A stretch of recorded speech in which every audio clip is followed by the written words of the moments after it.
Mr. Birdie, members of the board, we do have several items for board discussion this evening. Our first item for discussion is the district's 5-year forecast. At this time, I'll turn it over to Mrs. Lane. Thank you, Mr. Smith. We're here tonight to receive an update regarding the 5-year forecast.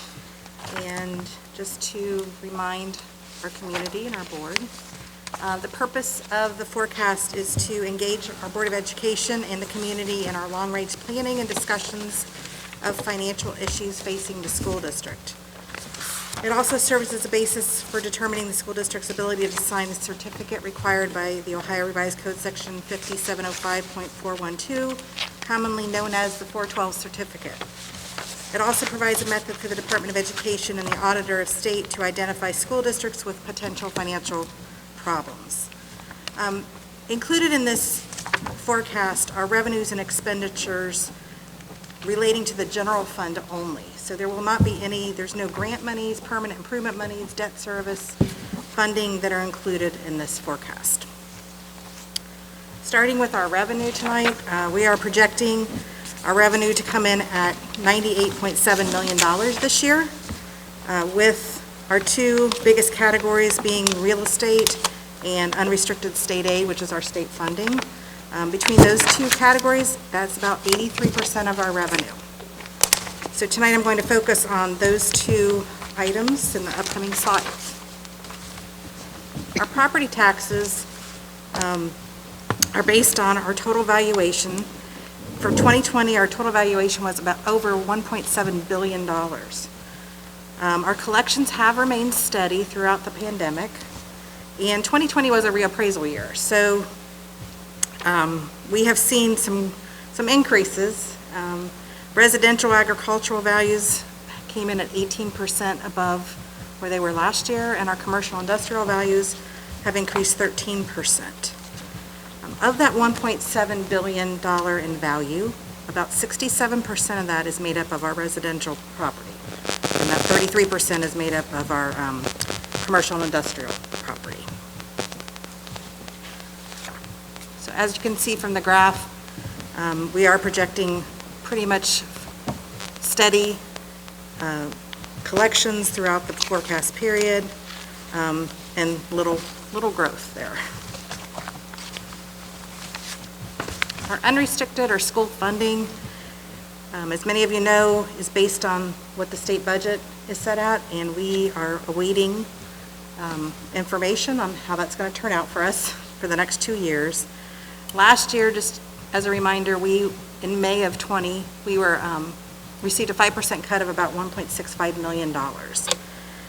The governor partially restored part of that cut this year to the tune of about $900,000 for our district, and we are being told that we will receive the rest of the restoration next year. So bringing that total $750 will be supposedly back in our funding for next year. Beyond that, based on what we know today, there's little to no increase in funding projected for the remainder of the forecast. So we are awaiting the Senate at this moment to come up with some information to share. I believe that's due by June 1st. So we should have some more information here before the end of June. Again, our graph is showing pretty much our total state funding this year to be about $33.4 million. Again, with that restoration, hoping that will be restored for next year. That's a slight increase, and then pretty much flat funding for the remainder of the forecast. So our total annual revenue overall for this year, again, is $98.7 million. You'll see a slight increase, or $3 million increase between this year and next year. That is due to non-operating advances that get repaid the following year. So it's kind of phantom, I'll say. It's again, it's non-operating, it's advances out to, and then the repayment back for those temporary loans at the end of the fiscal year. So even though it shows an increase, that's what's causing that increase. On to our expenditures. This year we're projecting $104.8 million that we will spend. And 74% of that, as you can tell, are in salaries and benefits. So I'm going to provide you some more detail. I always like to provide that detail to you of all the most of the categories, just to give you an idea and the community an idea of where we spend our money. For our salaries, our negotiated agreements were reached, and 2.5% increases for all staff are included for fiscal year 21 through 23. We are projecting 2% increases for fiscal year 24 and 25, and then just reviewing our additional staffing positions for this year as listed. For next year, the elementary counselors, 50% of their salaries are being paid by the Student Wellness and Success Grant, and that grant is ending as far as we know. So that money will be coming back as an expenditure out of general fund for next year. We're also adding 2 additional integration coaches that's helping with technology. We're using some of our ESSER monies to pay for those positions. We are bringing back a half-time preschool supervisor to help guide that program, and then we're also adding a speech pathologist based on our needs for special services. We do have a couple of additional changes for supplemental contracts for next year. And then the following 2 years, as you can see, is basically, again, expenditures coming back to the general fund from being paid out of grant monies. But we have no additional positions added to the forecast for fiscal year 23 through 25. It's a graph of our projected salaries. As you can see, we are trending upward, which is pretty typical because we do provide raises to our staff. Retirement and insurance tends to follow the same type of trend. We did project some unemployment increase this year, which I think fortunately we're not going to realize the full $40,000, which is a good thing. We're still waiting on some bills here for the last month. Medical insurance did increase by 6% January 1, and we're projecting an 8% increase for next year, and then 10% increases for fiscal year 23 through 25. Again, the graph is showing the same upward trend that you see with our salaries because they are tied together. Purchase services is an interesting category. This one involved the Ed Choice deductions that we had projected based on the information we had in the last couple of years. But it appears that the state is going to directly fund Ed Choice possibly. So meaning the expenditures will not come out of our budget. They will be directly sent the money from the state.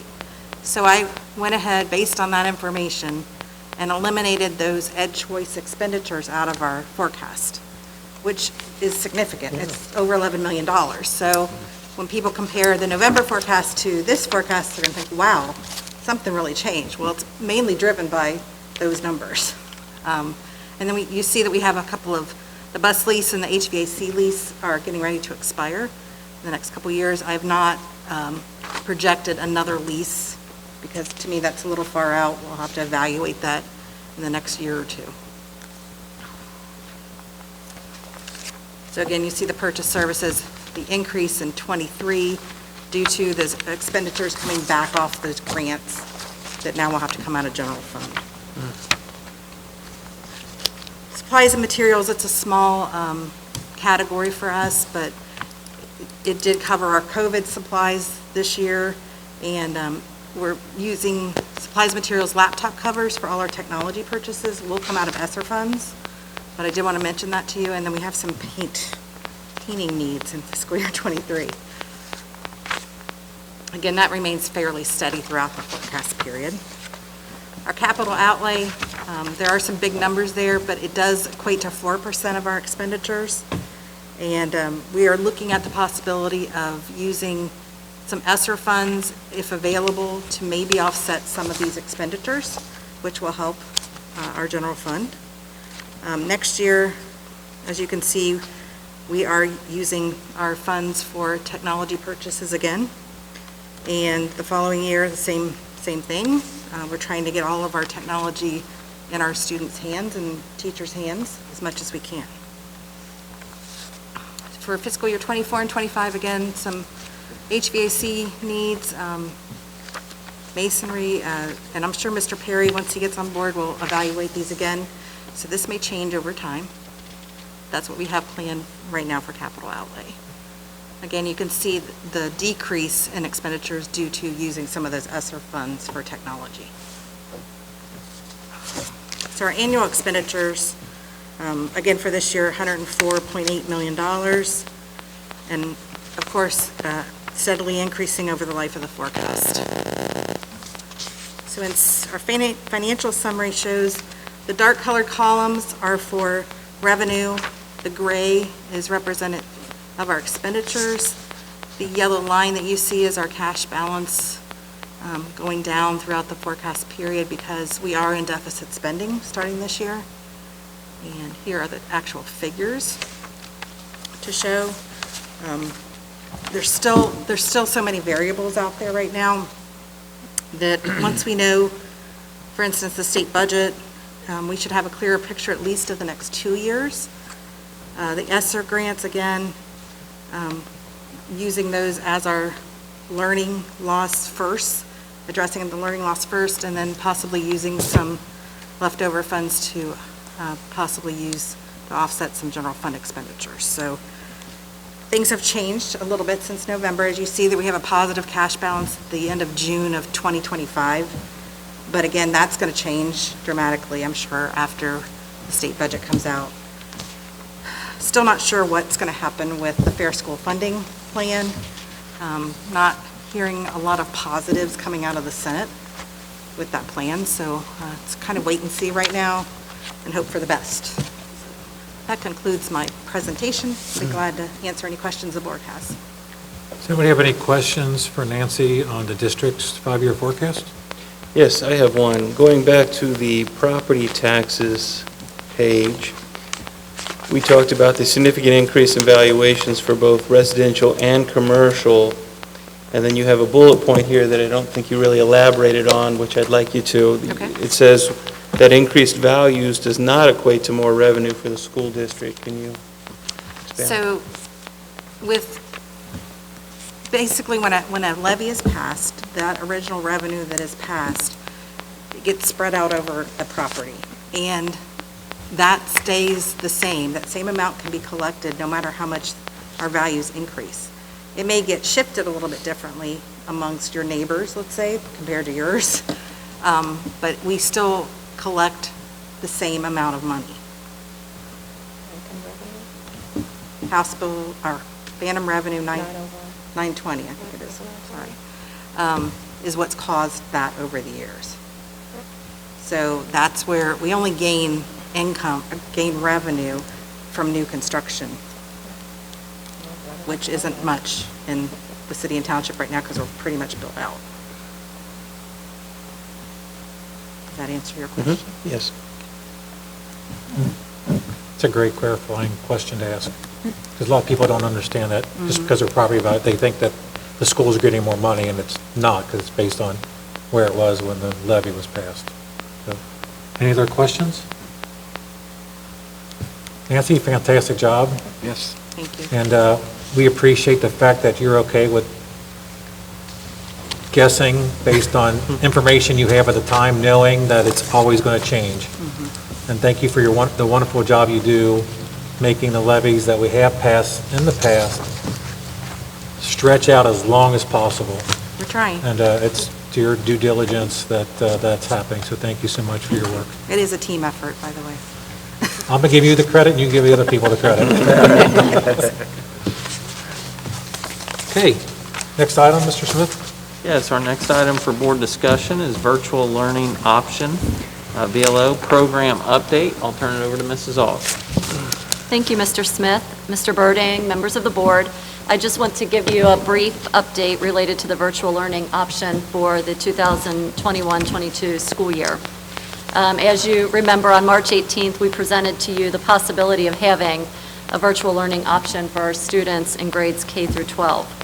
The first step in making that determination was to have a formalized application process to ascertain the number of students interested in this option, and also to determine whether or not those applicants met the criteria to be in the program. The application window closed on Friday, May 7th, and the number of applications was far lower than we expected, or far fewer than we expected. Only 277 applications were submitted. And just to give you a reference point, we have over 2,000 students currently in our virtual learning program, and that's held pretty steady throughout the school year. So 277 applications were submitted, and of those applicants, 183 students met the criteria for the program. So we said on March 18th that we would only offer the program if it was fiscally responsible to do so. And given the low number of eligible applicants, which was less than 2% of our total population, we will not be offering the program next school year. We simply would not be able to staff it in a way that would provide our students with the educational experience that they deserve.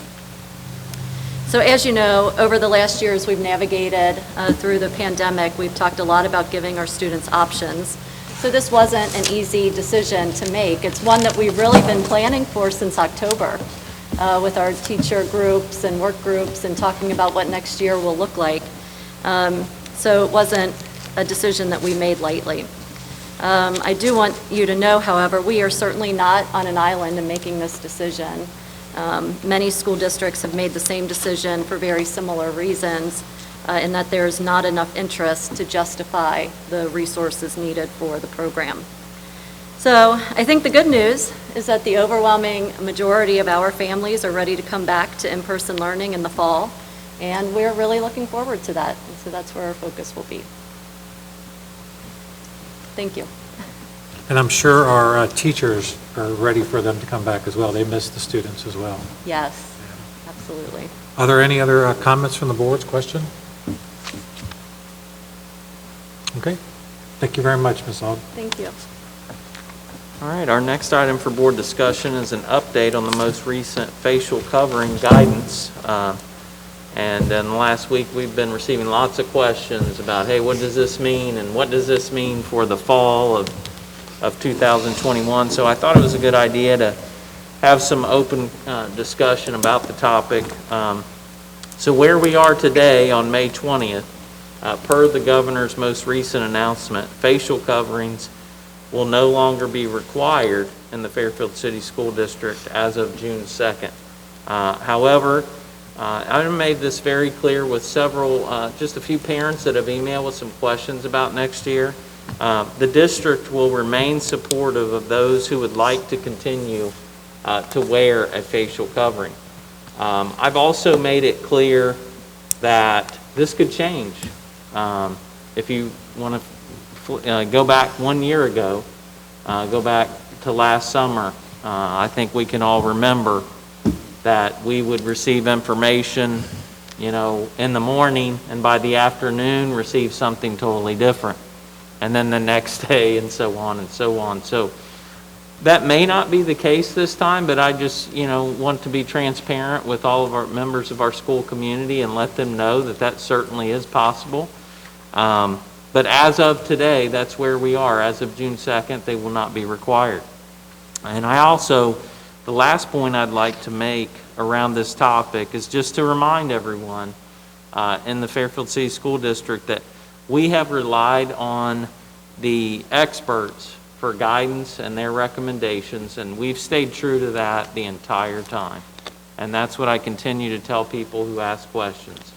We will rely on the guidance from the Ohio Department of Health, the Ohio Department of Education, and the Butler County General Health District. And so far, that's where we've lived. That's been our norm, and that's worked out well for us. They are the experts, and that is the plan for us to move forward in the future regarding facial covering. So, again, that's where we are as of May 20th. We'll continue to update our school community if and when we receive new information. I'll be happy to answer any questions you may have. Any questions for Mr. Smith? I actually do have a question. It's not about the face coverings, but it's in regards to safety. Has there been any discussion about whether or not, you know, vaccinations such as the COVID vaccination will become a part of the required vaccination series. Because in order to attend Fairfield City Schools, there are vaccinations that we require. Is there any talk about whether or not the COVID vaccination will be one of those, or is that something that's set by a federal mandate more so than at the state level? You know, I'm not sure if that would be handed down from the state or federal. I can do some research there. However, I do want to tell you, and we've had, you know, we've continued to have conversations, not as many, but we've still been having conversations with Butler County General Health District folks, and we have not had any in-depth conversations, or it has not been hinted at that the COVID vaccine would be a part of a required vaccination in the state of Ohio. So, again, that doesn't mean that that won't come up at some point in time, but that has not entered into the conversation yet. But I'll do some research on the, you know, would that be a state or federal guideline coming down, and I'll follow up with the board and let you know when I find out. Thank you. Okay? And I guess that's something that really may not come into play until a vaccination is developed for children younger than, is it now down to 12 or 14 or? It's down to 12. Down to 12? Okay. However, you know, the rates show Right. that they're not really, well, there are cases of transmission, but it's the older kids, it's the high school kids. Right. Because at the high school level, I think you're required to have certain vaccinations, pneumococcal. There are some requirements, absolutely. And I will tell you, sharing information. Actually, Mr. Crapo, he and I touched base today, and we're working with the Butler County Health Department on trying to find a date where we can offer it to our students. I will tell you that our experience is that other districts that have offered it, there isn't a lot of interest, and so that has been a struggle for planning these vaccine dates for students, for high school students. Now that could be due to a number of reasons. It could be that students and families, they could arrange to get their vaccine at Kroger's, you know, with a couple hours notice. They can just go online and schedule an appointment, or certainly other vendors as well, and maybe that's why the interest just isn't there. We're going to try to host one of those events just to offer it for our kids and families, for those that are interested, and certainly if they're not interested, there's no requirement. But again, just trying to be a service to our kids and our families, and we're hopeful that we can offer that in the very near future. I know they were also offering walk-in vaccinations at Costco. But I guess some kids, their parents are making sure that they're availing themselves of it. I was just curious, especially with the mask mandate coming down. I have no idea as to whether or not it's going to change, because you're right, these things tend to be changed, tend to change. Just today, I think they were saying that there's some slight misinterpretation from the CDC's guidelines, so here we go again. Yeah, no, and we definitely felt that here. You know, there was an announcement about June 2nd, and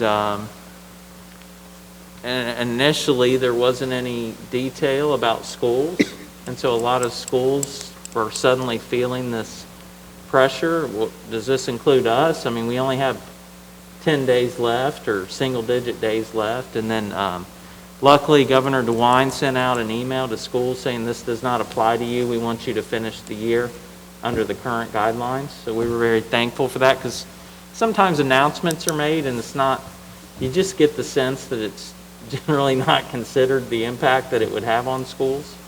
And then, of course, so we felt better about that. And then there was another announcement that, you know, maybe the next day that said if you've been vaccinated, then you don't need to worry about it. It doesn't apply to you.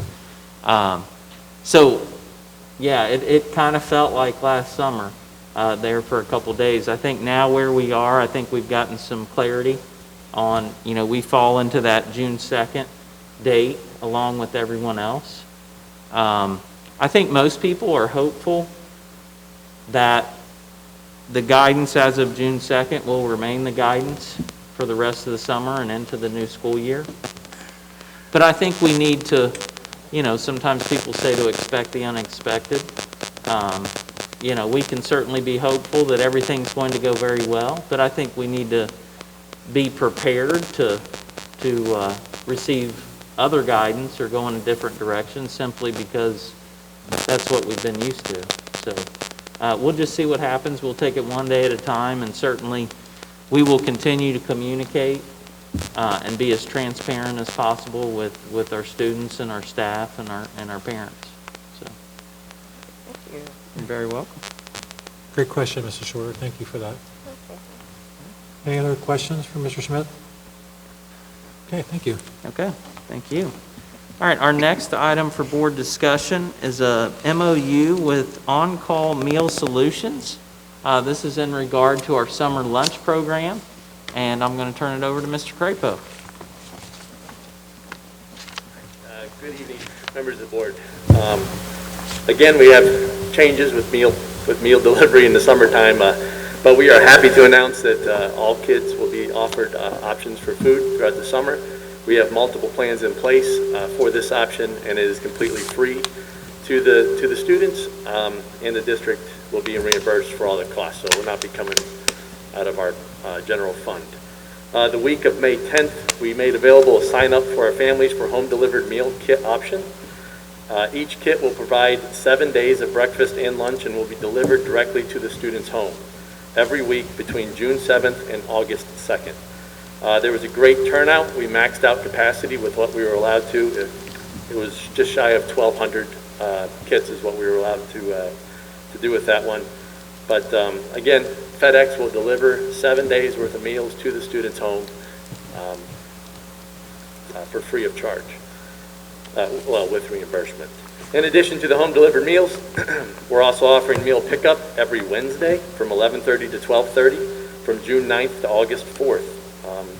The sites will be, this year, the sites are going to be at Fairfield West, Fairfield East, Fairfield Acres Trailer Park, Tyler's Creek Apartments, and Pater Worship Center. In addition to that meal service, we'll also offer meal service for the full-day summer school at Central Elementary. Breakfast and lunches will be served, as well as breakfast and lunch to the latchkey students. So, again, all options are available. Students will have meals delivered to their house. They can pick them up at pickup locations like we did last summer, or they'll have options at school for summer school. But, like again, change, but we're excited to make this offering to our students. So, do you have any questions? Any questions for Mr. Crapo? So do we still have that same van or utility truck that we had from last year to facilitate this? Yes. So it's going to look, that service will look similar to last year. The new piece is the full-day summer school and then the FedEx delivery. And is this an item for board action later in the meeting to get this approved? Is that correct? It is. Yes. Okay. Great. Well, thank you so much. Any other questions? No. Okay, thank you so much. Okay, Mr. Smith, next item.